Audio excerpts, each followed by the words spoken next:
Hey YouTubers, it's Charlie. So the actor that plays Eddie Thawne confirmed he's coming back to the show, so we gotta break this down. He didn't say exactly which episode he's gonna come back for, but there are a couple of theories about what's gonna be going on and why they're bringing him back now. So I'll say new round of the Flash Ring giveaway starts now. All you have to do to enter is be a subscriber and leave a comment on this video. Winners are usually announced at the end. Be sure to click that bell to enable alerts so that you don't miss anything. So many things going on here. So we'll talk about who he might be, how they might use him in the future, and why they're bringing him back now. So they always bring the big characters back, but number 5, I think the biggest reason they're bringing him back is just sort of a wink at the fans and trying to fix the character just a little bit. Because he started out in season 1 when they first teased him and they explained what his name was, everyone's like, oh my god, what's going on here? He was one of those things where they take a name from a really big character, like the biggest character from the Flash's villains gallery, and then sort of pair that with a character that you've never heard of with a backstory that's unfamiliar. So Eddie Thawne is not somebody from the comics, but they hadn't explained that the Reverse Flash was going to be the big villain, Eobard Thawne. So this was just meant to show you that he could go in any different direction. Sort of like storm clouds on the horizon, like, ooh, something's going to be happening with his character. But what ended up happening is kind of unfortunate because he ended up getting sidelined in this melodrama plot where he and Barry were competing for Iris's affections. I don't think the dudes that were watching the show were very happy about this, and I don't think that the Iris fans that were watching were happy about it either, because she didn't really have anything to do during season 1 other than be the object of affection. Like, she was the prize that was won by either Barry or Eddie. So rewind back to the first half of the season. They do provide some context for Iris's character, how she grew up with Barry, how she was so important to him, but she really didn't exist without Barry or without Eddie's storyline. So I think everybody was just really unsatisfied with the way that ended up happening, so they wanted to fix that in the back half of the season. So they completely changed what their original plans were for the characters. So number 4, what was that original Eddie Thawne plan? Like, what were they originally going to do with the character before they decided to kill him off? Because Andrew Kreisberg, the showrunner, said that originally they had something totally different in mind. They weren't going to kill him, but when they did, you saw him get sucked up into the singularity with the talisman on. So he got to be the hero, but they sort of like teased that something really big was going to be happening later on in season 2. Like, ooh, they're very clearly setting something up. Comic book rules, if there's no body, then he's not dead. So originally, a lot of people had theories that Eddie Thawne would be the season 2 villain because his character had Hunter Zolomon's backstory from the comics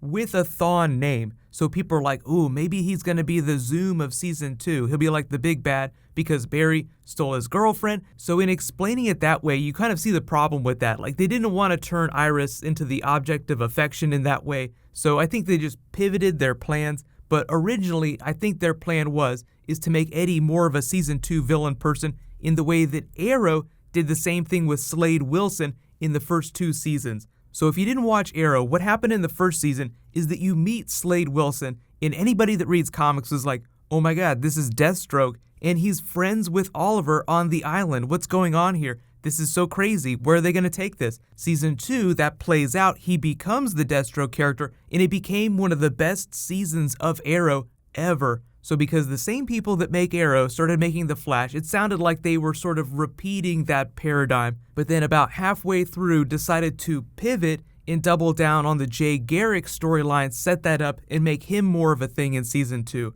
During season 2, they took actual Hunter Zolomon and sort of paired that with the Jay Garrick storyline. And as much as that made people upset, like longtime comic book readers are like, oh my god, you're telling us that Jay Garrick is evil? So before the big twist at the end, where they reveal that it's actually secretly Hunter Zolomon that's been pretending to be Jay Garrick, people were really upset. Even longtime Flash comic book writer Mark Waid, who the Flash TV show borrows a lot of stuff from, was really upset before they explained the twist. It was this big thing, but people get upset at TV shows all the time, so it was kind of funny watching, like old comic book writers shake their fists and stuff. So I actually think that the show chose the lesser of two evils. They chose to not recycle the Deathstroke arc from Arrow, but in doing so, they kind of threw themselves into like this big Jay Garrick twist that played out like relatively okay, could have been a lot better.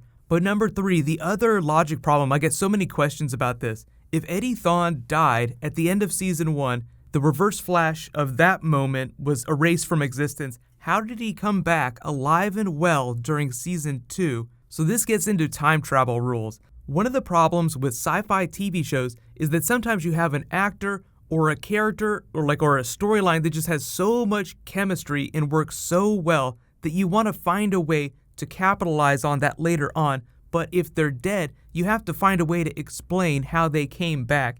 So the beauty of the reverse flash is that he is basically the smartest person in this universe, maybe next to Jesse Quick. Like the way they tease Jesse Quick is that she's smarter than Harrison Wells from Earth 2. So one of my favorite lines from him during season 1 is when he actually says, "I'm a genius where I come from. Imagine what that makes me here."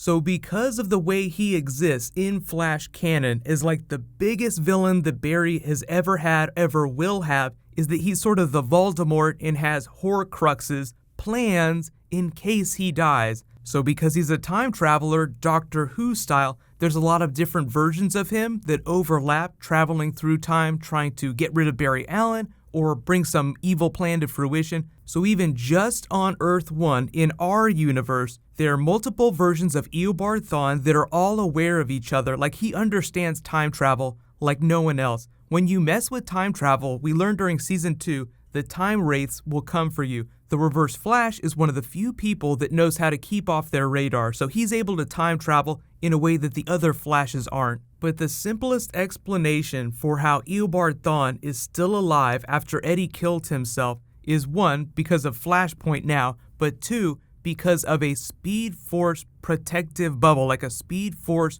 Horcrux. So even if you haven't read the comics, earlier this season, Jay Garrick explained that the Speed Force is sort of a nexus of space-time. It exists out of normal space-time. So if a younger version of the Reverse Flash is traveling back through the Speed Force, when older Reverse Flash gets killed, then the Speed Force protects that younger version from the consequences of Eddie's death.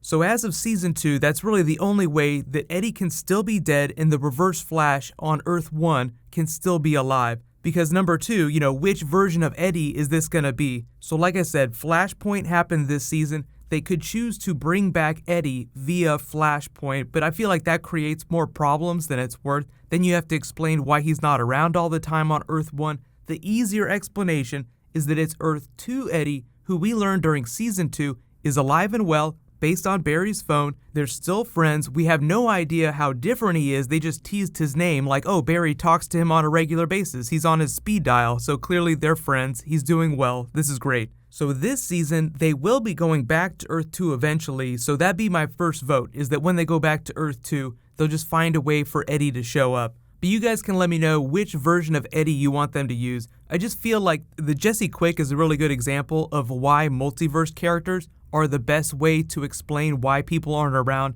So Jesse Quick is the Flash of Earth 2. They have all the same types of problems that they have on Earth 1, maybe not Savitar level problems, but they still have villains running amok. So Team Flash on Earth 2 does the exact same thing that Team Flash on Earth 1 does. So she's very, very busy, so she can't just come over and hang out all the time. And the other thing about Earth 2, Earth 3, multiverse characters is part of the fun is that you get to learn how their life is different and what's different about them. Are they a villain on a different Earth? We can learn about all the adventures that they had that we didn't get to see because it was in a different universe. So number 1 though, what about turning Eddie into a villain or a speedster in a future season, like Cobalt Blue style, doing something really crazy, some big twist with him? The original plotline of season 1 to season 2, like I said, sounded like they wanted to do that with him, use him as more of the Hunter Solomon Zoom character, turn that twist from the comics into a big thing. So in the comics, Hunter Zolomon is a police detective that works with the Wally West character inside the Central City Police Department. Gorilla Grodd attacks the city. His spine is broken, so he can't walk anymore, and Wally refuses to go back in time to change it. So in his grief, Hunter Zolomon tries to use the cosmic treadmill to fix it himself, gets into an accident, and it gives him powers, turning him into the Zoom character. So that's comic book Zoom. TV Zoom was like a completely separate thing.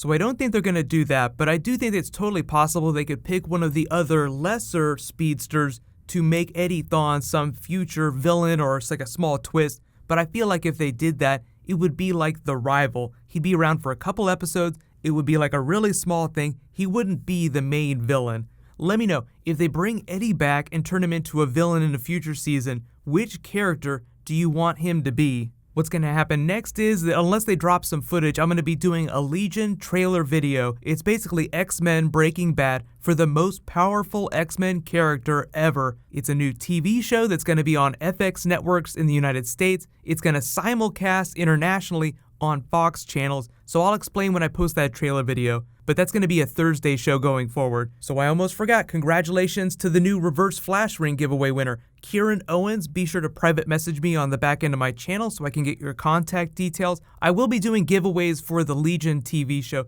so I'll explain when I post that later today. While you wait for that, you can click here to watch the trailer for the next episode of The Flash, and you can click here for my Star Wars Episode 8 Evil Ray theory. Thank you so much for watching, everybody. Let's high five. I'll see you guys tonight.